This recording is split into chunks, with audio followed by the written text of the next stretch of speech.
கங்கை நதி பாயும் நீர்வளமும் நிலவளமும் மக்கள் வளமும் பொருந்தியது கோசல நாடு. வளமை மிகுந்த இந்த கோசல நாட்டின் தலைநகரம்தான் அயோத்தி. இந்நகரத்தில் வாழும் மக்கள் மறந்தும் ஒரு எறும்புக்கு கூட தீங்கு செய்யாதவர்கள். வறுமையால் வாடி பிச்சை எடுப்பவர் இந்நகரத்தில் இல்லாததால் தர்மம் செய்பவர்கள் அள்ளி கொடுக்கும் குணமின்றி வாழ்ந்தனர். அயோத்தி என்ற சொல்லுக்கு யுத்தம் இல்லாத ஊர் என்று பொருள். எல்லோரும் எல்லா நலங்களும் வளங்களும் பெற்று இன்பமாக வாழ்ந்தார்கள். இந்த அயோத்தி மாநகரை ஆதித்தன் குலத்தை சேர்ந்த அஜமகராஜனுக்கும் இந்துமதிக்கும் மகனாக பிறந்த தசரத சக்கரவர்த்தி ஆட்சி செய்து வந்தார். ஒரு தாய் தன் குழந்தையை எப்படி பார்த்து கொள்வாரோ, ஒரு குழந்தைக்கு தந்தை துணை புரிவது போலவும் பயிருக்கு தண்ணீர் துணை புரிவது போலவும் மக்களுக்கு நல்ல ஆட்சியை கொடுத்து வந்தார் தசரதன். இவருடைய ஆட்சியிலேயே தர்மம் தலைத்து ஓங்கியது. பகைவர்களாலும் விலங்குகளாலும் கள்வர்களாலும் துன்பமின்றி மக்கள் இன்பமாக வாழ்ந்தார்கள். தசரத மன்னருடைய கரங்கள் கொடுத்து சிவந்ததாக இருந்தன. இவருக்கு கௌசலை, கையேயி மற்றும் சுமித்திரை என்ற 3 மனைவிகள் இருந்தும் குழந்தை இல்லாமையினால் அவ்வப்போது வேறு வேறு பெண்களை திருமணம் செய்து கொண்டார். அவ்வாறு செய்து கொண்ட பெண்கள் 360 பேராகும். இவர் 60,000 ஆண்டுகள் அறநெறி வலுவாமல் நல்லற நாயகனாக நின்று அரசு புரிந்தார். மக்கள் அரசரை வாழ்த்தினாலும் மகிழ்ச்சியுடன் இருந்தாலும் தனக்கு பிறகு தன் நாட்டை ஆட்சி செய்ய ஒரு மகன் பிறக்கவில்லையே என்ற கவலை தசரதனுக்கு எப்போதும் இருந்தது. தனக்கு பிறகு இந்த நாட்டை ஆளப்போவது யார் என்ற வருத்தமும் இருந்தது. இதனால் அவர் தனது குலகுருவாகிய வசிஷ்ட முனிவரை வணங்கினார். குருநாதா, நான் உங்களின் ஆசையினால் கடல் சூழ்ந்த இந்த உலகத்தில் 10 திசைகளிலும் இருந்து வந்து 10 ரதங்களை வென்று தசரதன் என்று பெயர் பெற்றேன். சம்பரனை வென்று இந்திரனுக்கு உதவினேன். ஆனால் எனக்கு குழந்தை பேறு வாய்க்கவே இல்லை. ஒரு நல்ல தலைவனின்றி மக்கள் வருந்துவார்களோ என்ற எண்ணம் என்னை வருத்துகின்றது. தாங்கள் பிரம்மபுத்திரர். தங்களை குருநாதராக கொண்ட எனக்கு இந்த குறை இருந்தால் அது தங்களுக்கு தானே அவலம். குழல், யாழ் என்ற இனிய கருவிகளின் நாதங்களை கேட்கும் என் செவியால் அப்பா என்று அழைக்கும் மழலை சொல் கேட்கும் பாக்கியம் இல்லாமல் போய்விட்டதே.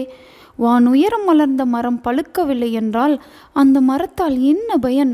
நம் குலத்தில் யாருமே இப்படி மலட்டுத்தன்மையுடன் இருந்ததில்லையே. இதற்கு நீங்கள்தான் அருள் புரிய வேண்டும். வசிஷ்ட முனிவர் கண்களை மூடினார். அப்பொழுது அவருக்கு ஞானக்கண் திறந்தது. அதில் யார் இந்த தசரதன் என்ற காட்சியை கண்டார். அவர் கண்ட காட்சி, கங்கைக்கரையில் தர்மாங்கதர் என்ற ஒரு அந்தன முனிவர் தியானம் செய்து கொண்டிருந்தார். ஓம் நமோ நாராயணாய என்ற மந்திரத்தை சொல்லியபடியே தவம் இருந்தார். ஒரு அக்ரகாரத்தில் பிராமணர் ஒருவர் வாழ்ந்தார். அவர் மிகவும் அமைதியானவர், சந்தனம் போல குளிர்ச்சியாக இருப்பவர். அவருடைய மனைவி பெயர் கலகை. இவள் அமிலத்தீயை போன்றவள். எப்போது பார்த்தாலும் எரிமலை போல் கணவன் மீது சீறி சீறி விழுவாள். அவர் வேண்டாம் என்பதை வேண்டும் என்பாள், செய்யாதே என்பதை செய்வாள், வேண்டும் என்பதை வேண்டாம் என்பாள். இப்படி அவர் சொன்னதற்கு நேர்மாறாக எதையும் செய்பவளாக இருந்தாள். ஒரு முறை அவர், கலகை, எனக்கு உடல் குளிர்ச்சியாக இருக்கிறது, மிளகு குழம்பு வை என்றார். அவள் பூசணிக்காய் மோர் குழம்பு வைத்தாள். அது குளிர்ச்சியை இன்னும் அதிகரிக்க செய்தது. மற்றொரு நாள் கலகை, சூடு அதிகமாகி சீதபேதி வந்துவிட்டது, மிளகாய் இல்லாமல் மிளகு ரசம் வை என்றார்.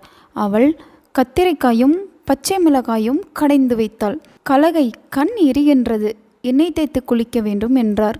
அவள் குளிர்ந்த நீரை தலையில் ஊற்றி குளிக்கச் சொன்னாள். கலகை, தூக்கம் வருகின்றது, நான் படுக்க வேண்டும் என்றார்.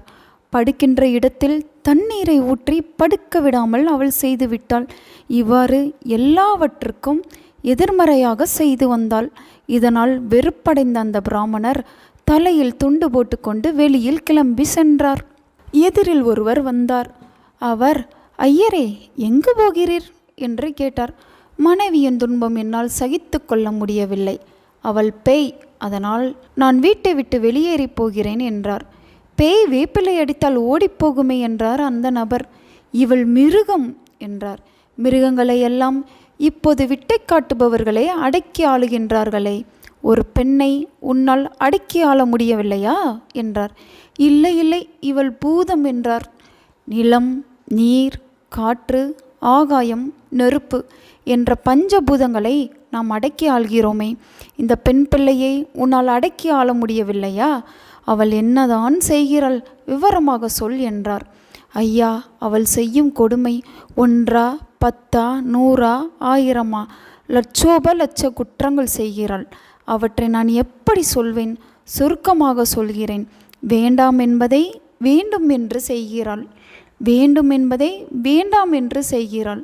அன்பரே, நான் சொல்வதை கடைபிடியுங்கள். உங்களுக்கு வேண்டாம் என்பதை வேண்டும் என்று சொல்லுங்கள். முயற்சி உயர்ச்சி தரும் என்று கூறினார்.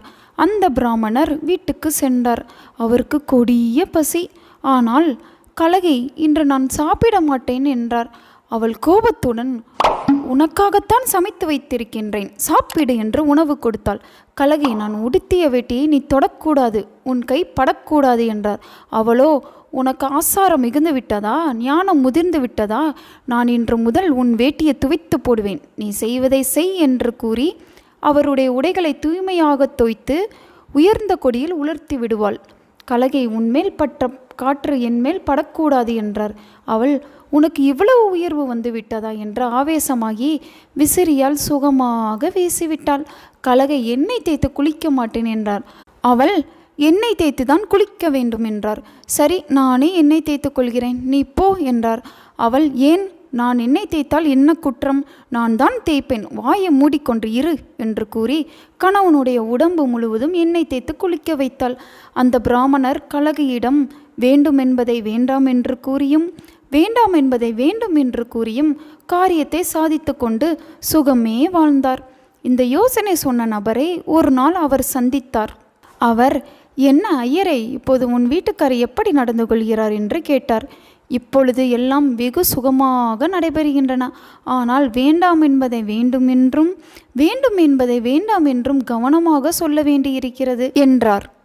ஒரு நாள் அந்த பிராமணர் தன் மனைவியை பார்த்து, கலகை, நாளை என் அப்பாவுக்கு திதி, வீடு வாசல் முழுகாதே, நீராடாதே, சமைக்காதே என்று கூறினாள். அவள் எல்லாவற்றையும் ஒழுங்காக செய்து வைத்தாள். அப்போது பிராமணர் சற்று கவனக்குறைவாக பிதுர் பிரசாதத்தை சுத்தமான நீரில் கொட்டுமாறு கூடிவிட்டார். அவள் அதை கொண்டு போய் அசுத்தமான தண்ணீரில் கொட்டிவிட்டாள். கோபமே வராத அந்த பிராமணர் கோபித்து வெகுண்டெழுந்து, பாவி, எனக்கு 1000 குற்றங்கள் செய்தாய், அத்தனையும் பொறுத்து கொண்டேன். இப்படி முன்னோர் பிரசாதத்தை அசுத்த நீரில் கொட்டிவிட்டாயே, கலகை, நீ அழகையாக போவாய் என்று சபித்தார். கணவரின் சாபத்தால் அவள் பெண் பேயாக மாறினாள். குடிக்க நீரும் தங்க நிழலும் இன்றி அங்கும் இங்குமாக அலைந்து ஒளைந்து திரிந்து வேதனைப்பட்டாள். கங்கை கரையில் ஓம் நமோ நாராயணாய என்று மந்திர ஜபம் செய்து கொண்டிருந்த தர்மாங்கதரை இந்த பெண் பை பிடிக்க சென்றது. நெருப்பை விழுங்க சென்ற எறும்பு போல் துடிதுடித்தால் அழகையாக மாறிய கலகை. ஆனால் தர்மாங்கதரோ புன்னகை புரிந்து கமண்டல தண்ணீரை எடுத்து ஓம் நமோ நாராயணாய என்று சொல்லி அவள் மேல் தெளித்தார். அந்த மந்திர நீரால் அவளது பாவமும் சாபமும் விலகிவிட்டன. அப்போது அவள், நான் கலகை என்ற பெயர் உள்ள பெண், கணவன் மனம் நோக பல பல குற்றங்கள் செய்த பாவத்தால் அவருடைய சாபத்தால் பேயாக திரிந்து அலைந்து நொந்தேன், எனக்கு அருள் புரிவீராக என்று வேண்டி நின்றாள். தர்மாங்கத முனிவர் அவளுக்கு அருள் புரிந்து, அம்மா அழாதே, நான் அறிவு தோன்றிய நாள் தொட்டு இன்று வரை செய்த தவத்தில் பாதி உனக்கு தந்தேன் என்றார். வைகுண்டத்திலிருந்து பொன்மணி விமானம் ஒன்று வந்து இருவரையும் வைகுண்டத்துக்கு அழைத்து சென்றது. அவர்கள் அங்கு பரவாசுதேவனை வழிபட்டு பேரின்பத்தை அடைந்தனர். அப்போது திருமால் திருப்பார்கடலில் துயில் கொள்கிறாள். அப்போது தேவர்கள் வந்து, நாங்கள் அரக்கர்களால் பஞ்சுபடாத பாடுபடுகின்றோம், அசுரகுலத்தை அழித்து நாங்கள் செழித்து வாழ அருள் புரிய வேண்டும் என்று சரணடைந்தார்கள். அவர்களது வேண்டுகோளை ஏற்ற திருமால், நான் பூவுலகில் ராமனாக அவதரித்து ராவணன் என்னும் அரக்கனை அழித்து உங்கள் துயர் துடைத்து அருள் புரிவேன் என்று வாக்குறுதி கொடுக்கிறார். ராவணன் மனிதர்களையும் வானரங்களையும் சிறிய பிராணிகள் என எண்ணி அவர்களுக்கு துன்பம் செய்யாமல் விட்டு விடுகிறான். ஆகவே நான் மனிதனாக வந்து அவதரிப்பேன். தேவர்களாகிய நீங்கள் முன்னதாகவே வானரங்களாக பிறந்து இருங்கள் என்று திருமால் கட்டளையிட்டார். திருமாலின் கட்டளையின்படி வானவர்கள் வானரங்களாக பிறந்தார்கள். இந்திரன் வாலியாக பிறந்தான், சூரியன் சுக்கிரவனாக பிறந்தான், அக்னி தேவன் நீலனாக பிறந்தான், விசுவபிரம்மா நலனாக பிறந்தான், வாயுதேவன் அனுமனாக பிறந்தான், உபேந்திரன் அங்கதனாக பிறந்தான். பிரம்மதேவரோ ஏற்கனவே கரடி குழு தலைவனான ஜாம்பவனாக பிறந்திருந்தார். திருமாலுடைய சக்கரம் பரதனாகவும் சங்கு சத்ருக்கனாகவும் ஆதிசேஷன் இலக்குவனாகவும் பிறக்குமாறு திருமால் கட்டளையிட்டார். திருமால் தர்மாங்கதரை பார்த்து, தர்மாங்கதரை, நீ பூ உலகில் ஆதித்தர் குலத்தில் பிறந்து தசரதன் என்ற பெயர் பெற்று 60,000 ஆண்டு தவம் செய்ய வேண்டும். தவம் செய்தால் நான் உனக்கு மகனாக பிறந்து ராமன் என்ற பெயருடன் ராவணனை வதம் செய்து நாட்டுக்கு நலன் செய்வேன். அம்மா கலகை, நீ கேகய நாட்டில் அஸ்வபதி என்ற மன்னனுக்கு மகளாக பிறந்து கையேயி என்ற பெயருடன் வளர்வாய். தர்மாங்கதருடைய தவத்தில் பாதி நீ பெற்றதனால் கௌசலை வயிற்றில் நான் மகனாக பிறந்தாலும் என்னை நீ அன்பு மகனாக வளர்ப்பாய். நீ பிறந்த வீட்டிலும் புகுந்த வீட்டிலும் பெருமையுடன் வாழ்வாய். சமயம் வரும்பொழுது என்னை காட்டுக்கு போக சொல்லி ராமாயணம் உருவாக அடித்தளமிடுவாய் என்று திருமால் கூறினார்.